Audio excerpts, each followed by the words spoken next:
Let's focus on our breath for 3 breaths.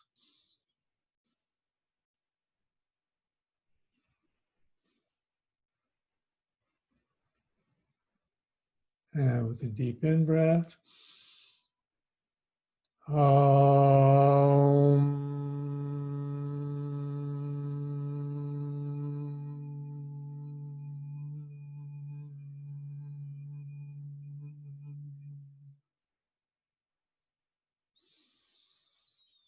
Shanti, shanti, shanti.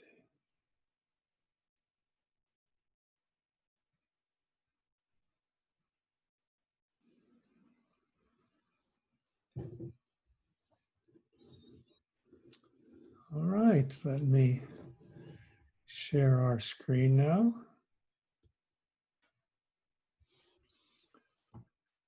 And here we are, everybody, the 4 agreements.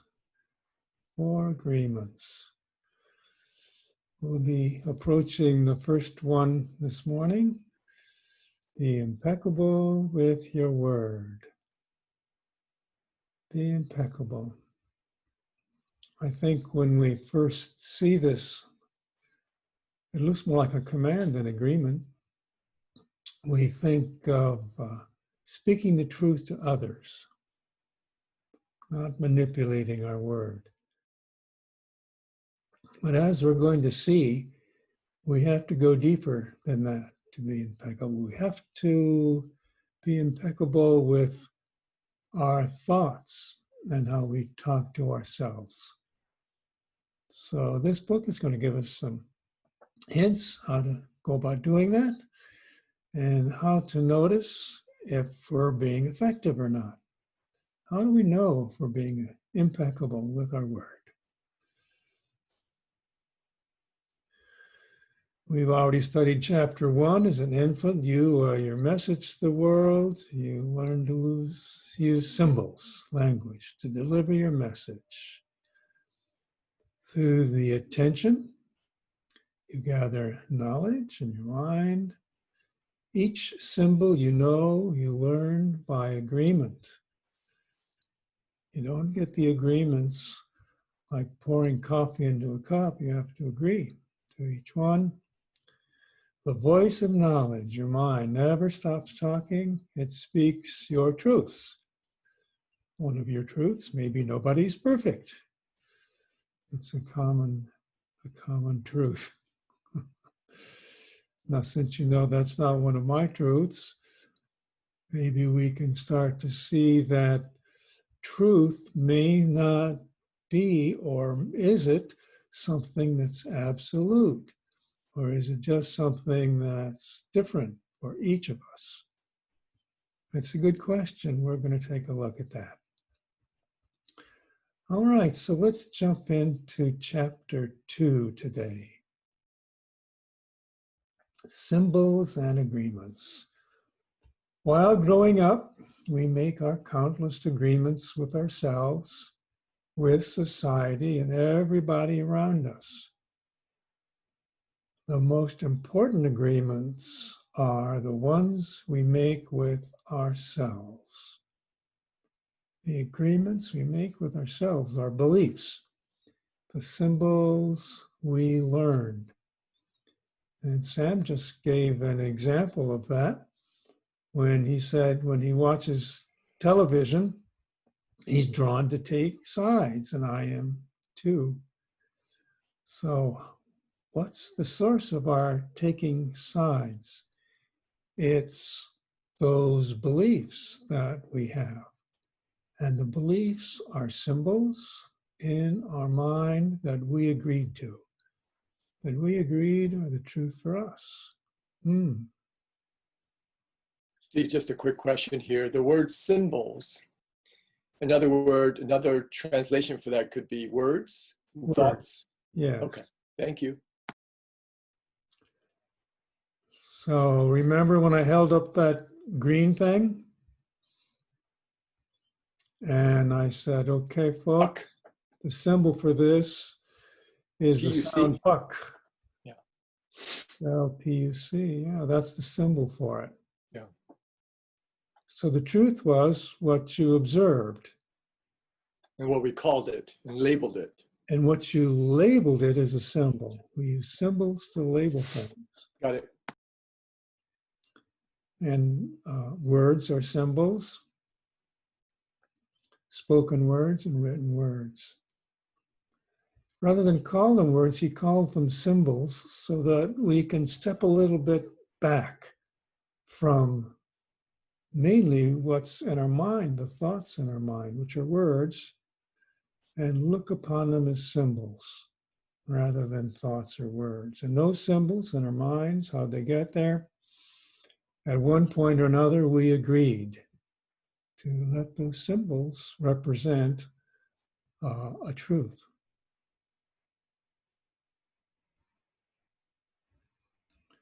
The symbols are telling us what we believe about ourselves.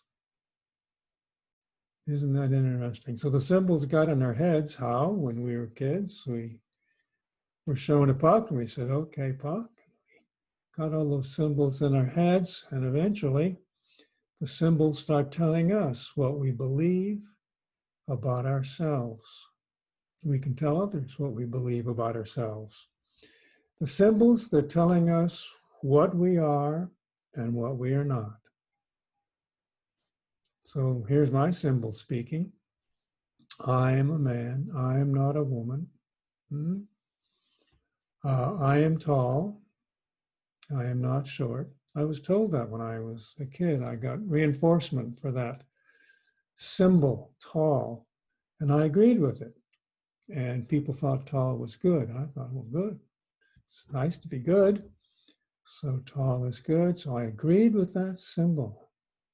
The symbols are telling me what I am and what I am not. I'm not short. Symbols. They tell us what is possible, what is not. So it's possible for me, for example, to ride a bike. Some people may say, oh, I can't ride a bike, can't ride a bike anymore.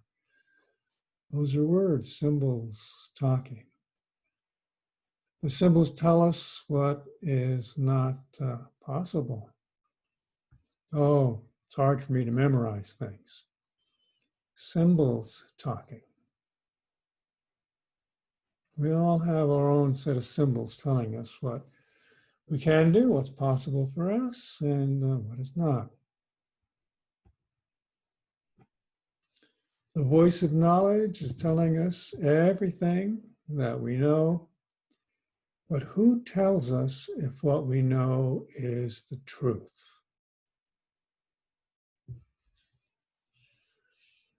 So to call these thoughts, ideas, beliefs, reactions, symbols, allows us to just step back a little bit from them and ask this question. Who tells us if what we know, the symbols, is the truth? Maybe we come to meetings like this, not necessarily to be told what the truth is, but to discover a truth that maybe we already always knew, but somehow escaped our attention. Who tells us if what we know is the truth? Well, when we're kids, from our parents, grammar school, high school, college, we acquire knowledge. But what do we really know? Do we master the truth?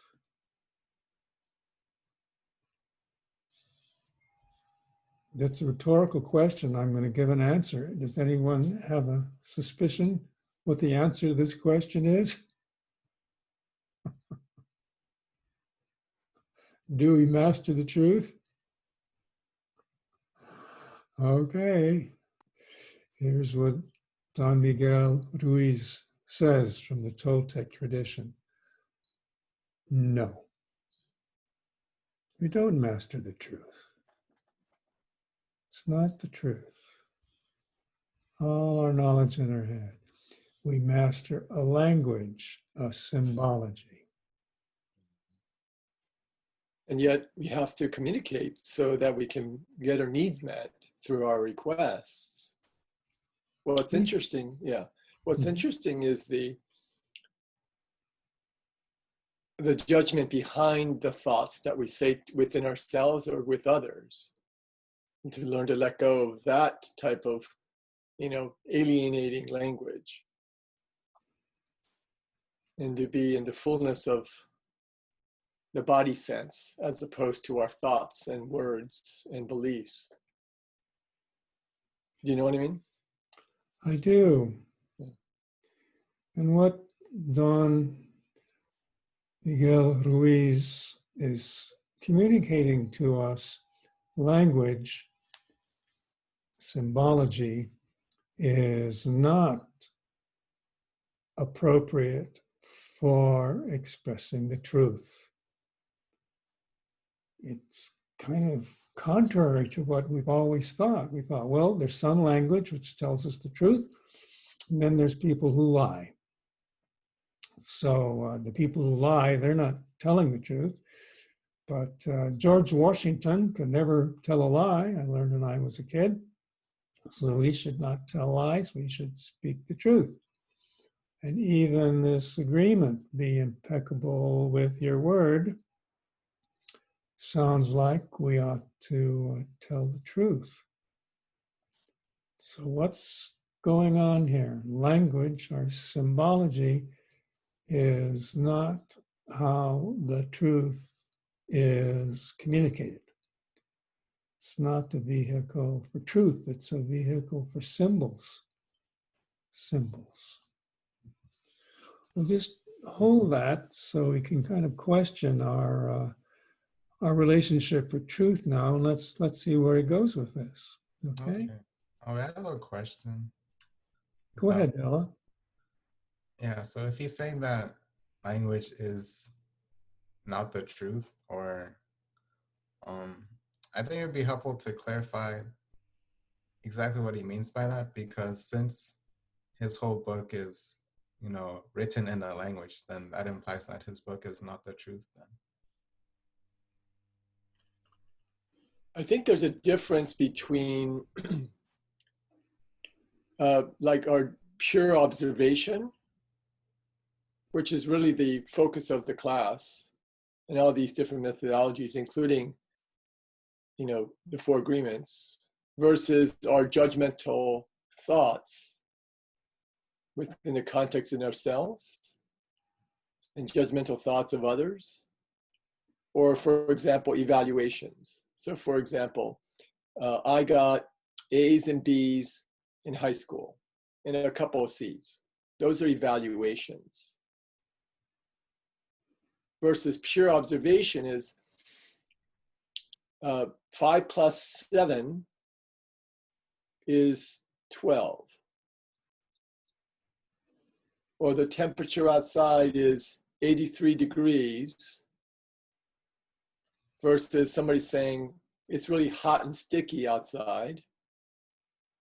And then somebody saying, I really appreciate hot weather, or I don't like hot weather. Those are preferences. So the distinction, what he's trying to do is let us truly understand the distinction between pure observation versus evaluations, judgmental thinking, interpretations, assumptions.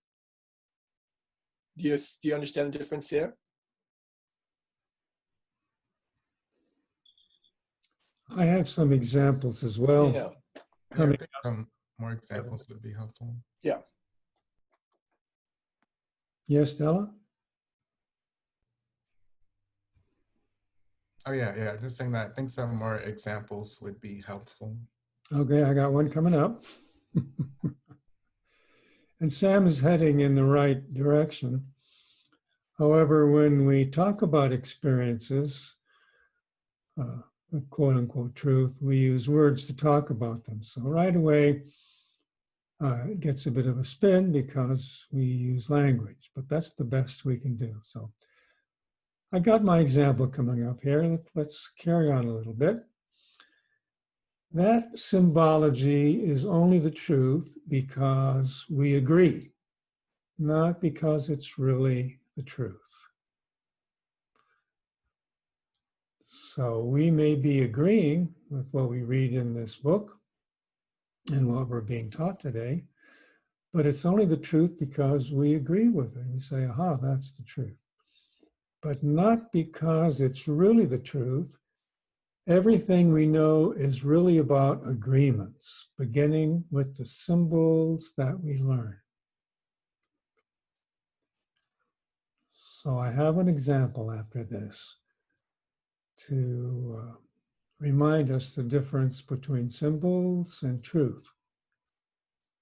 So somehow we got to get it in our heads that the symbology is only the truth because we agreed. It's an agreement that we made, not because it's really the truth. As Sam points out, the truth has something to do with observation. Everything we know in our minds, we think, is really about agreements we have made, beginning with the symbols that we learn when we're kids. All right, so I have an example of truth. Ready, Della? Yes, I am ready for the truth. And here you go.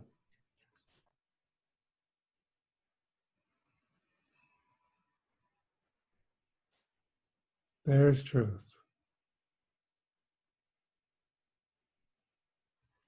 Now I'm going to start talking about what isn't truth, but what's an agreement. Ready? Here we go. Puck. That's a puck. It's a green puck. Now, we've agreed this is a green puck because when we were little kids in a previous session, I showed you this puck and I said, puck, puck, puck. And you looked at it and said, yes, Daddy, yes, Mommy, puck, puck, puck. And it became a puck for you. And later on in school, you saw it written down, P-U-C. Oh, you thought, okay, I agree. That's the proper written word for puck, P-U-C, puck. So there's the truth, which you're looking at with your eyes and have some experience, and there's the symbols, puck, spoken, written, and those are symbols, and we agree they're true. Got it? So it's an agreement. So the sound of the PUC is what we're calling that green container that holds liquid. Yeah, PUC puck is a symbol. Right. The sound, puck, Yeah. puck, puck, puck, puck is a symbol Right. for that experience that you had. Right. And then, of course, in other languages, for example, in Korean or in Spanish or in Afghanistan or, in German, any other language, that has a different sound to describe the puck. Different sound. Correct. All right.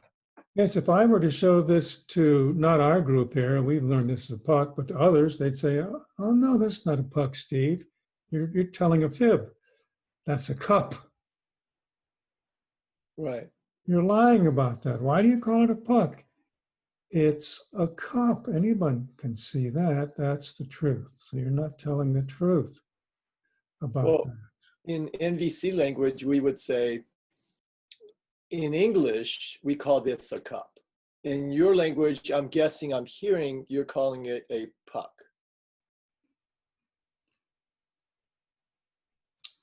Whatever we call it is what we call it, and what we call it is a symbol.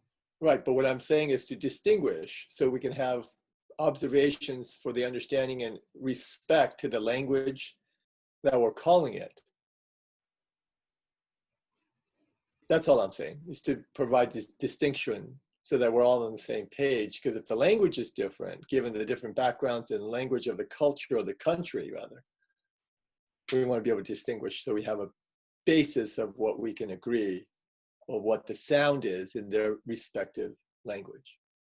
Yes, we want to agree, and we do agree in our language that this is a cup or puck or whatever we agree. And once there's widespread agreement and nobody disagrees, it enters the realm of a symbol which represents the quote unquote truth for us. Right. So if this symbol were not present and you weren't looking at it, and I started talking to you, and I said, oh, Sam and Della, remember when we saw that green puck? Remember that? You'd say, oh, yeah, I remember that. That was a green puck. And someone might say, wait a minute, I thought that was a white puck. No, you don't remember right. It was a green puck. This is all symbol talk. Right. And the experience of it is just your experience of it. So there's a difference between the truth, which is what we're experiencing, and how we talk about it so we can communicate. That's the difference between the truth and the symbology, which represents the truth. Or another word for symbology is the label, right? The word. Puck, Yep. cup, green puck. Yep. You know, Thank you. Sam, green pucks are good, but I had a black puck one time. It's bad. Black pucks are bad. We learned all sorts of symbols associated with our experience of reality. And then it goes by agreement into our knowledge, and then that's our truth, our belief, our opinion. So if it's still a little fuzzy for you, we'll just live with it. Well, I think not cup, but the puck it's an inanimate object, so there's no charge to it. Whereas if there's an action of behavior, then we're going to have some opinions, and then we throw out our judgments towards it, and that's where it gets convoluted. And then we start taking sides, or we start, we start describing evaluations and interpretations and judgmental thoughts, and that's where I think nonviolent communication, and of course this practice, the pure observation of it all, and then own the feelings and uncover those beautiful needs. That's where the art of where this is going to be, the foundation of this is. Right, this is where we're heading. But we have to somehow see that in the beginning, our representation, our symbol for things are words without a charge. But later on, there are charged words: good, bad, short, tall, high, low, ugly, beautiful, which we also learn by agreement.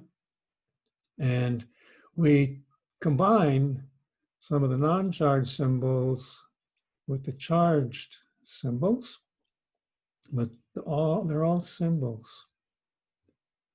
So puck doesn't mean anything to a Russian, we know that. If we agree puck means something, then we believe it. What it means for you, it means for me. And that's why we understand each other. For the most part. For the most part. And I think that's what, I think that's and if we don't understand, in my reflection of my life is oftentimes I make assumptions, and that's where I'm not being clear with my own thoughts. And so, if I ask questions to clarify, what I'm understanding to be true, from what I hear the other person say, provides clarity and mutual understanding, so we can go forward, so we have minimal misunderstandings. Right. Yeah. And you're heading down the path of our story. The third agreement is don't make assumptions. Right. And one of the assumptions that we make is my understanding of reality is the same as yours. How come you don't see it the way I see it? So we make that assumption. So language is a pretty good vehicle for understanding each other, but sometimes it fails. Now, what we're at today is how can we get down to what's truth and always go back to what's truth. Notice the difference between that and our language and how we talk to each other. Okay. And I have another question. Go ahead, So, Della. so how do we define what truth is? Is it more or less just like our observation, or is it something like deeper than that? It's just, this is truth. It's not deep. If you were in the presence of this and held it, took a sip from it, felt its temperature, was it cold or warm? Noticed the color, smelled it, see what it smelled like. That's truth. Once we start talking about it, it's because we are in agreement or not in agreement with the words we use about it. That's why I call it a puck, because we've agreed to call it a puck, but a lot of people would say, no, you're wrong. That's the wrong symbol. The right symbol is cup. So the words we use are always going to have something to do with our beliefs and our agreements. And different people use different symbols and have different beliefs about the same truth. So if I had a room full of people here, said, okay, one by one, tell me what the truth is for you about this thing you're observing here. We might just get a whole room full of different symbols, language, words, describing beliefs about this. Although for something simple like this, we might just get agreement. Oh yeah, that's a cup. Oh, puck, sorry. Starting to make any sense? No, it's not. It's not that clear, but I mean, it just sounds like we're just describing how we experience the puck. Okay. Why don't we use a live example to illustrate more of the distinction between observation and evaluation? Would you be willing to do that? Sam, can I interrupt here Sure. in the interest of moving ourselves along? This is an evolving story. If we feel some confusion here, more explanations and descriptions probably aren't going to clear it up. So rather than try and explain it more, let's just go along with what the teachings are and allow our confusion to be there and see if through the teaching we start to see more clarity. Fair enough. Okay. Okay? So it's okay to be confused. As a smart, wise person once said, the gateway to wisdom has got to pass. The temple of wisdom has got to pass through the two pillars at the entrance. One pillar is paradox, the other is confusion. So maybe if we're feeling a little confused, it's just because we're on the path to wisdom. We'll be patient.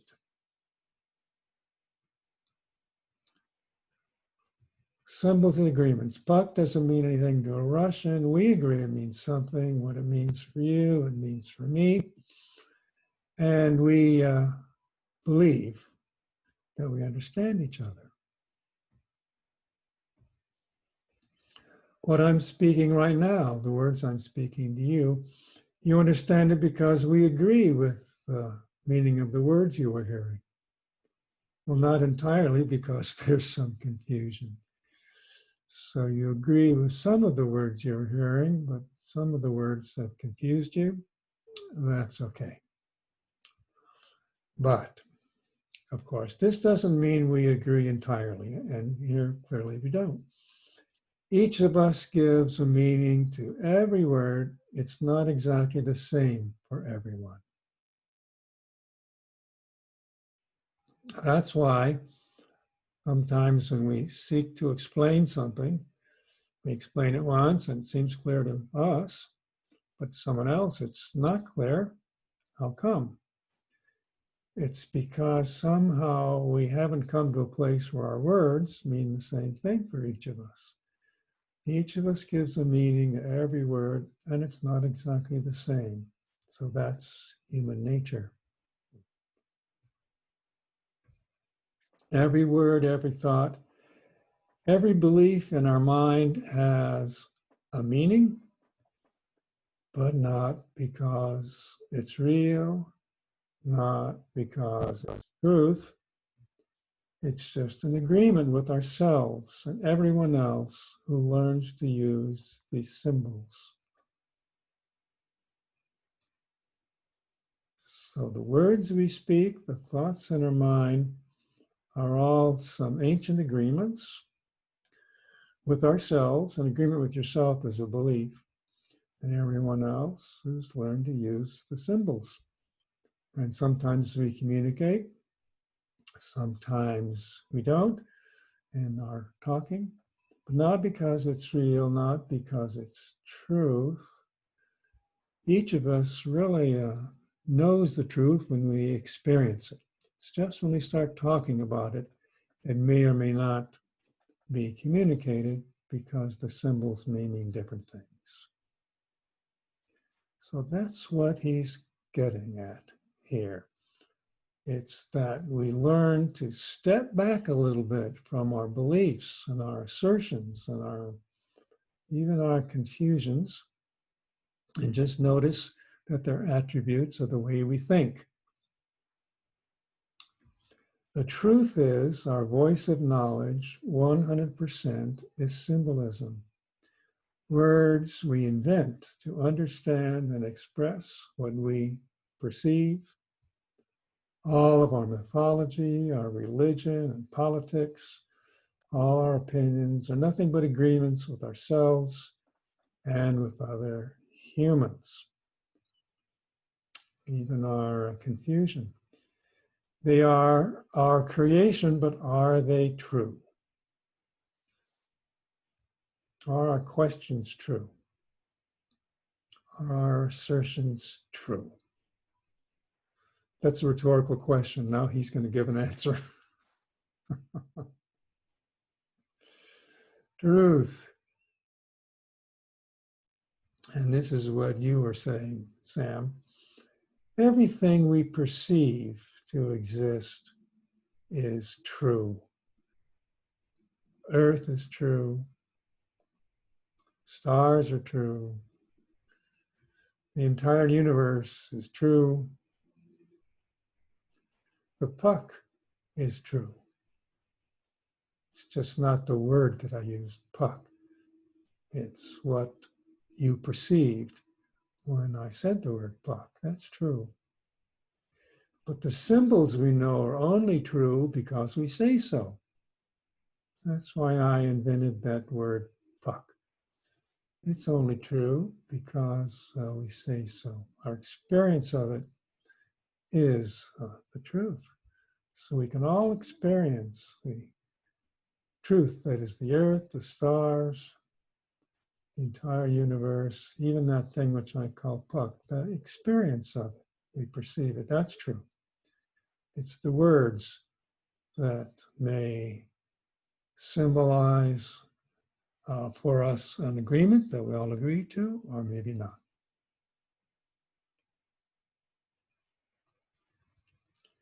The objects of our perception are true, what we perceive. Our symbols, our interpretation is just a point of view, an opinion, you might say. Truth is objective. We call it science.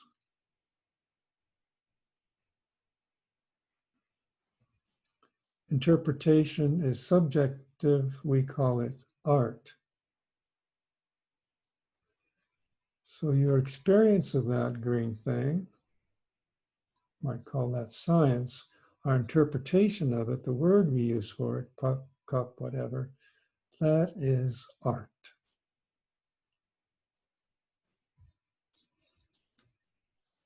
In other words, our language is an art which attempts to describe the truth we perceive, which is the science. I'm going to flip over into some other thinkers who've thought about this and see if some different perspectives can help us. They may sow more confusion or they may add some light. So here we go. Immanuel Kant was a famous German philosopher. Here's what he said. He thought a lot about truth and reality. Two things fill the mind with ever-increasing wonder and awe. Now, when he talks about the mind, he talks about it as if it's the mind, everyone's mind, but it's really his mind, isn't it? Two things fill the mind with ever-increasing wonder and awe. The more often and the more intensely the mind of thoughts is drawn to them. So what are the two things? Fill the mind with intensity, wonder, and awe. The starry heavens above me and the moral law within me. This is what he said from his Critique of Pure Reason in 1781. We're not the first to look at our thoughts and try and make sense of it. For him, two things filled his mind with wonder and awe. And for him, his mind was drawn to them more often and intensely. The starry heavens above me, which includes all the universe, and in other words, all our perceptions, and the moral law within me. So he perceived there was a moral law within him. So we're going to look at this a little more. I ask you, is there an absolute moral law within you? That's the same within every human being. Is there a moral law within you? That's common to human beings. Kant thought there was. Shall we see what he thought that moral law was or is? While you're looking inside yourself to say, do I have a moral law within me? And if I do, which I use that moral law to guide my behavior, is it the same for everyone, or do some people have different moral laws? Or does everyone have the same moral law, but some people just ignore theirs, get diverted from it somehow? These are things. When we're talking about moral law, a question for you, Steve, in our group, is it perhaps the influence of our upbringing in terms of how we agree to our internal moral laws? The parental guidance, the culture has a lot to do with it? Surely. And this would bring up the argument that's called nature versus nurture. Is the moral law part of our nature? We're born with it.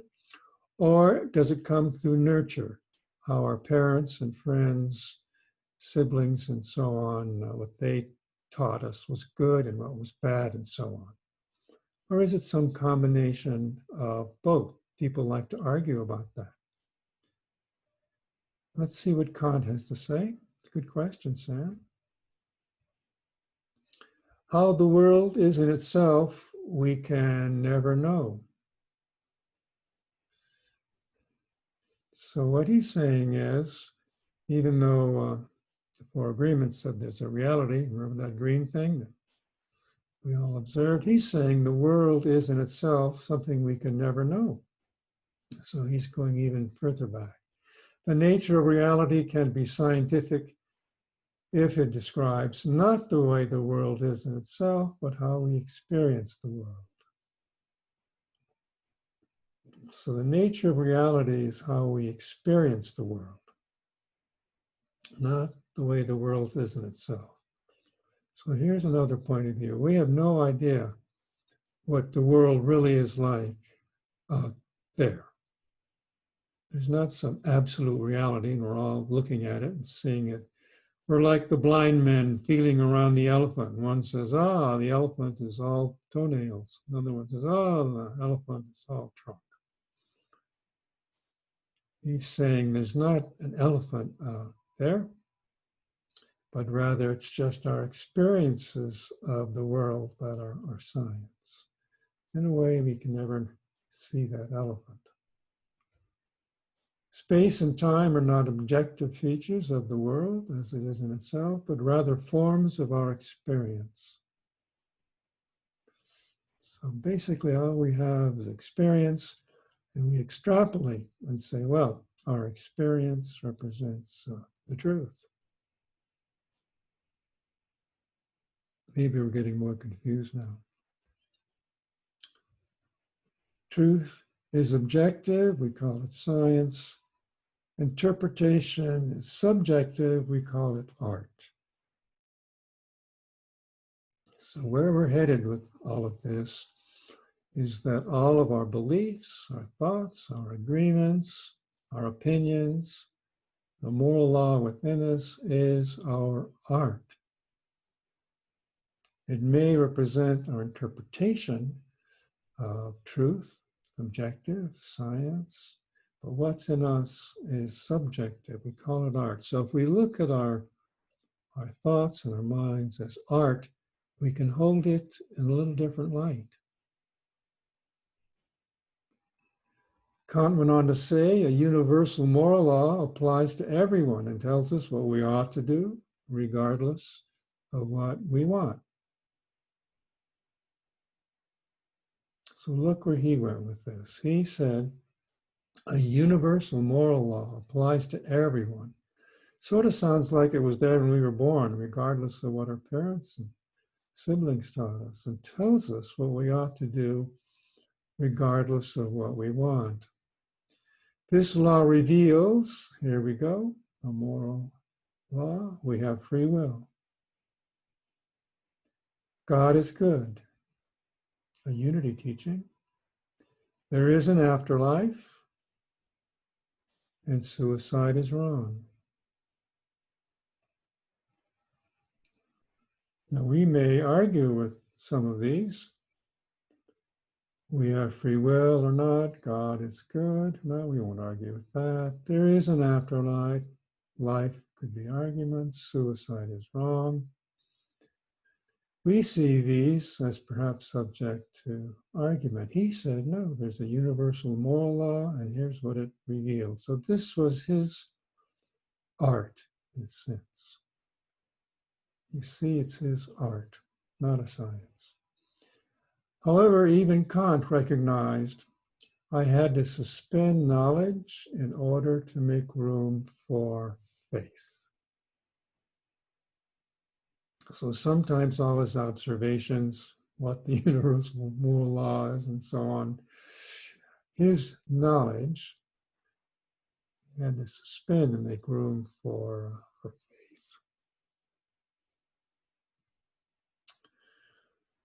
So actually for truth, we don't need language to perceive truth. We just look at that green thing, and that's the truth.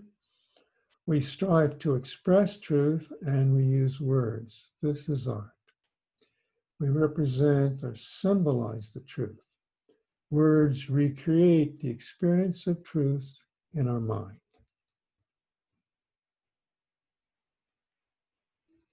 So it's starting to make more sense now. We strive to express truth as we experience it, and we use words, but it's an art. So the stuff in our minds is not a science, it's an art. And as we know, art is something that's created, and we created our art, or the way we look at the world, like an artist does. And we symbolize the truths we experience. That's our art. We're artists.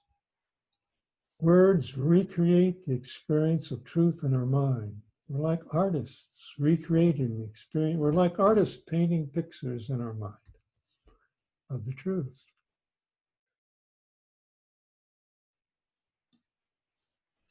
Steve, Well, that's that really was, interesting. yes. I'm just trying to I'm hung up on the profoundness of the first sentence. We don't need language to perceive truth. It's so profound. It's like we know the truth. We feel the truth. We can see it and feel it in our own bodies and see it in other people's faces in the body. We don't need the language. That somehow transmits the art of understanding, but you're right. It's like we don't need the language to perceive the actual truth. Interesting. Thank you. When I was a child, I remember lying out on our front lawn at night in the summertime when the falling stars were falling. And we just laid there. We didn't talk much. We watched and waited for the falling stars. And if I begin to tell you about it, you won't get it, because I can only tell you about it in words. We had an experience of the falling stars, and we just knew it was the truth. Yeah. And yet, as soon as I try to describe that experience to you using language, it won't be the truth anymore. Right. That's why in our human experience, there's a place for poetry. Poetry can sometimes represent the truth through art in a way that a scientific explanation couldn't. Yeah. Yeah. We do strive to express the truth, and we use words, but it is art. That's why there could be misunderstanding. We represent, we symbolize the truth, our truth. And we use words to create or recreate the experience of truth in our mind.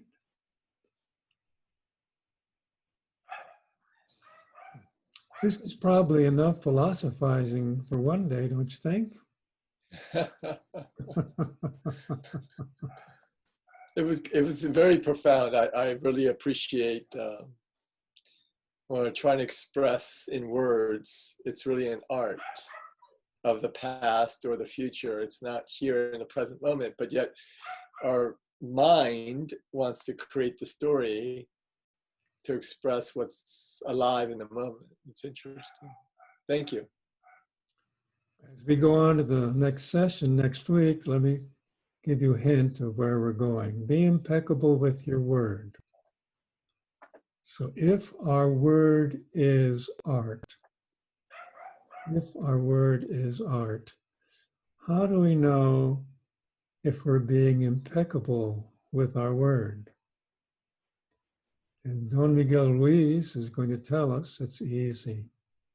If with your word, your art, you are creating a beautiful picture, then it's true. If with your art, with your word, you are using the word against yourself, you're using the word against yourself. In other words, in a negative fashion, that is not truth.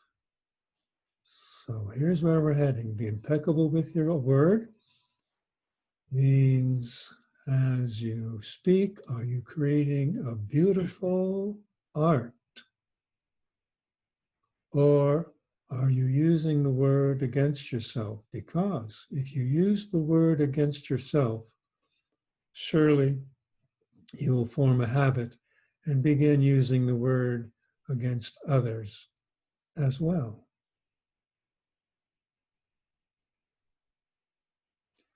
So we're heading towards creating a beautiful life for ourselves by being impeccable with our word. So it's almost like we have to undo the whole language, undo all the programming and the verb conjugating the verb to be, I am. It's learning to let go of it. It is a bit confusing. And it's so different from the way we normally think. So we need to just press through it little bit by bit. Some bits will stick and some won't. And that's okay. So shall we close by creating a beautiful space? A beautiful space. And we'll do that with the sound, which is the sound of Om. We're going to create a beautiful space. Let's take 3 beautiful conscious breaths together.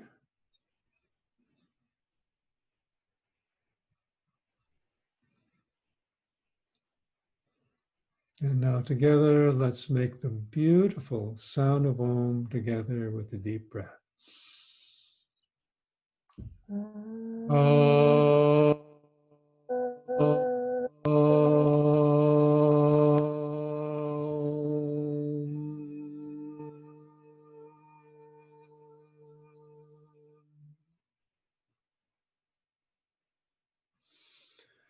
Shanti, Shanti, Shanti.